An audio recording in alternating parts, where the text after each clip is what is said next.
We're going to be starting a new unit on body system, and the first system we're going to be talking about is the nervous system. So when we're talking about the nervous system, we're actually talking about two main divisions of the nervous system. And the first one is the central nervous system, which we call CNS for short. And then we have the peripheral nervous system. And they both have their own functions, and they're both important when we're talking about the nervous system. So the first one we're going to be talking about today is the central nervous system, or the CNS. And the CNS is actually composed of two different parts.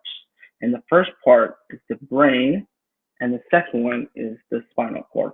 And the reason why the brain and the spinal cord are part of the central nervous system is because they are the ones that relay messages, process information, and create responses.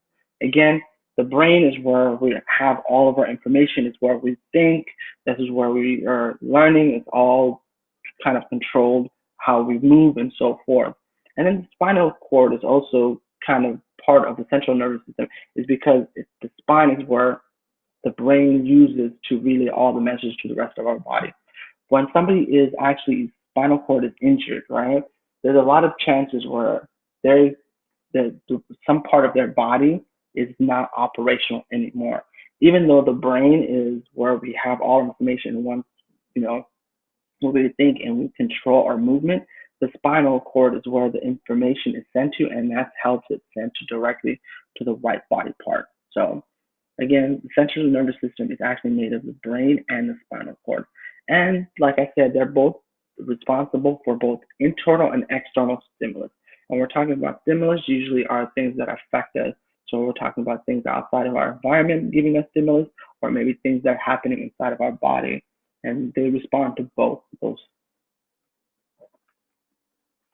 Here's a picture of the brain. So we have the actual overview of a brain with all the little, you see nerves kind of going around the brain. And then we have, a dissection of a brain. So when one of the hemispheres, we call it, and you can see what the inside actually looks like, and you can see all the gray matter. All right. So there's actually different parts of the brain, and the first part I'm going to be talking about is the cerebrum, or aka the cerebral cortex. What you need to know about the cerebrum is actually the largest and most visible part of the brain, and it actually controls voluntary or conscious activities of the brain. So when we talk about voluntary or conscious activities, is things that you're thinking about and actually doing. So for example, standing up. If I want to stand up, I want to pick up a glass of water, all of those things I'm thinking about and actually doing. This is a part of the brain that does that, action for us, that controls that action. It's also where the side of intelligence, learning, and judgment is, right? So when we're talking about when we learn and all that stuff, this is a part of the brain that processes that information and retains that information. It's also where when we're thinking about doing right or wrong things, the frontal lobe is for kind of processing that information of what action should I take. What you also need to know about the cerebrum, it has different areas, or what they call lobes. And there's a frontal lobe, the parietal lobe, occipital lobe, and temporal lobe. And they all have different functions. One thing is that the occipital lobe is where we process visual things. So when I see something, that whole process of recognizing all that stuff is controlled by the occipital lobe. And it's also maybe controlled by other lobes, but again, they all have different functions. We also need to know about the cerebrum is it has different hemispheres. So there's two hemispheres that control the opposite side of the body. So the left hemisphere controls the right side of the body, and the left hemisphere controls the right side of the body. The region of the brain that I want to talk about is the cerebellum. So the cerebellum is actually the second largest region of the brain. It is responsible for coordination and balance. So when we're talking about coordination and balance, we're talking about how you're able to stand up straight, and when you're walking, that you're walking in a straight line and you're not falling over. And the cerebellum is actually the one that processes the information and helps you do that. There are things that kind of affect how the cerebellum functions. One of them would be alcohol.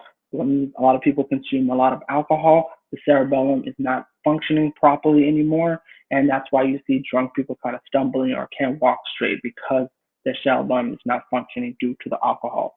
Another thing that kind of sometimes affects the cerebellum is like fighters, boxers, when they are boxing, if they get hit in the side of their head near the ear, their cerebellum might be damaged or concussed, and that can cause them to kind of wobble or not be able to stand up straight.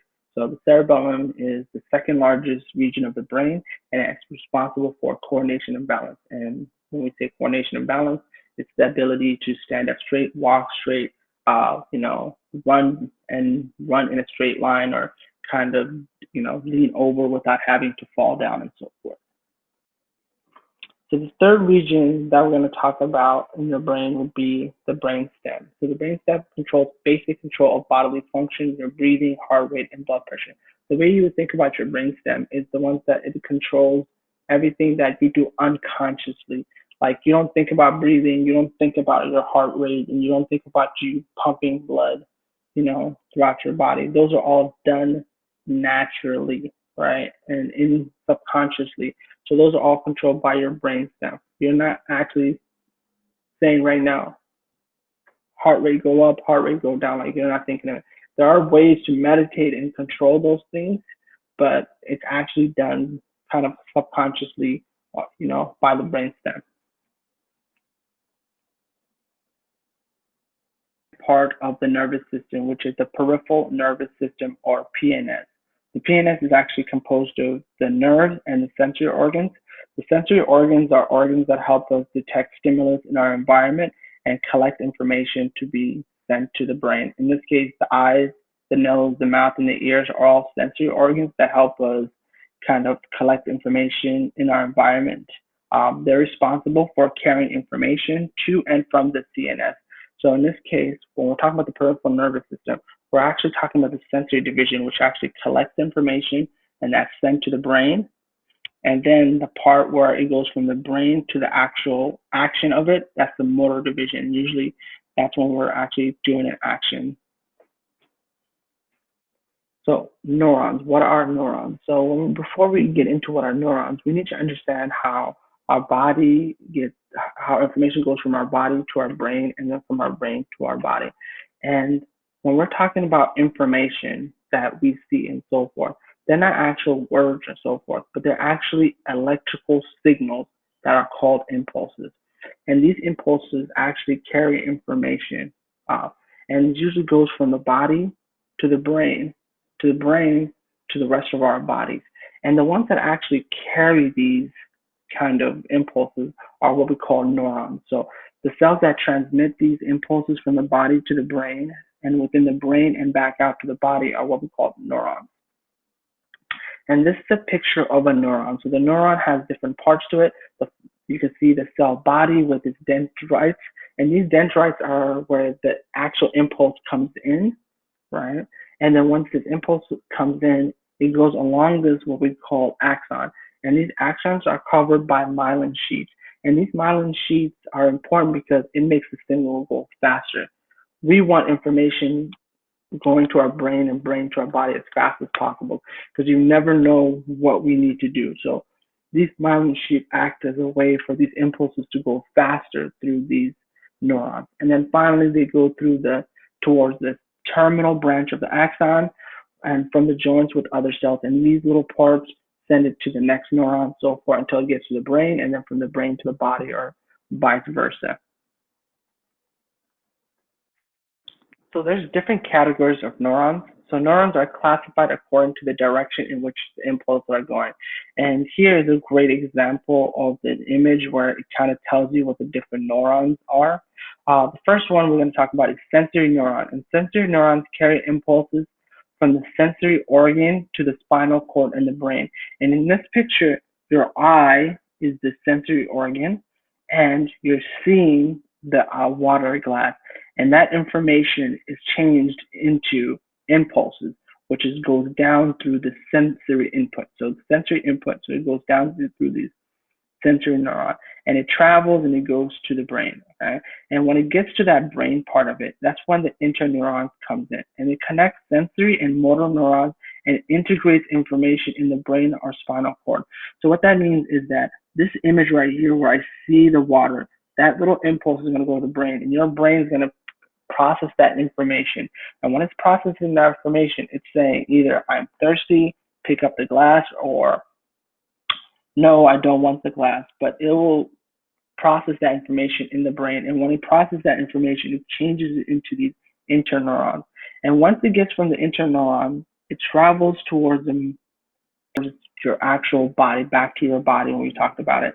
And the motor neuron carry impulses from the brain and spinal cord to the muscle and glands. So in this case, your brain says, pick up that water, and it sends that signal down to the muscles and glands, and then your muscle actually does that action. It picks it up and gets it towards your mouth, or it puts it in somewhere else.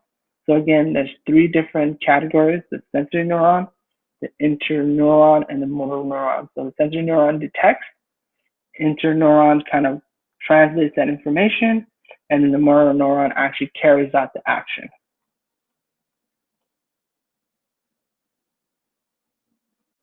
So we're going to talk about sensory receptors. Your five senses are regulated by five categories of sensory receptors or nerve endings found on the sensory neurons. So the first part we talked about is sensory neurons, and sensory receptors are ones that detect these outside stimulus. So the first sensory receptor would be thermoreceptors, and they're found on our skin and certain internal organs, and they're the ones that detect temperature. Thermo, think about temperature. So when we're talking about thermoreceptors, they are the ones that detect different temperatures, and then the sensory neuron sends that information to the hypothalamus in your brain, and which then the motor neuron actually does an action from it. An example of this is when you feel cold, your skin kind of feels that temperature change and it feels cold. It sends that information to your brain. Your brain says, we need to get warmer. And it sends a message to the muscles, and the muscles start to shake, and that's why you shiver. The second receptor is the mechanoreceptor, and they're found on the skin, ear, and throughout the body. They're the ones that detect pressure, stretch, and motion. An example of this would be hair cells in the inner ear. They help detect pressure and motion, and then that information is relayed to the brain, and the brain back to your, different body parts. The third receptor is chemoreceptors, and they sense chemicals, and some sensory organs that have these are the nose and the mouth. Your nose can smell different chemicals, and it relays that information to your brain. Your mouth does the same thing with taste buds. There's also internal chemoreceptors, and they usually detect oxygen levels. The fourth receptor is photoreceptors. They're found in your eye, and they receive waves of light, and they relay that information to your brain, and that is the result of vision. There's two types, the rods and cones. Rods detect light, cones detect color. So what I actually see and the colors that I see are both kind of relayed to your brain, and the photoreceptors are the ones that detect these. So the fifth receptor is pain receptor. So what you need to know about pain receptors is that the input is sensed by the neuron, but the message is translated into your brain. Pain receptors are not found in the brain.